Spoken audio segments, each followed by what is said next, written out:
Hello everyone!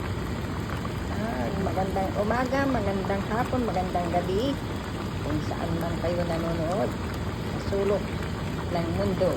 Ayan, nagluluto si Lola ng pampano, pangat na pampano. Niluto ko lang ng kamatis, sibuyas at saka luya. Ang tawag sa akin ito, ang luto ko na ito ay pangat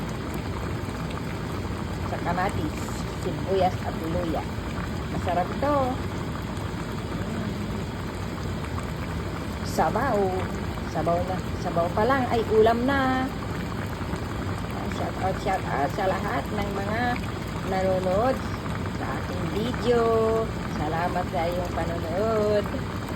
At ito ang ulam namin dito sa maisno na lugar.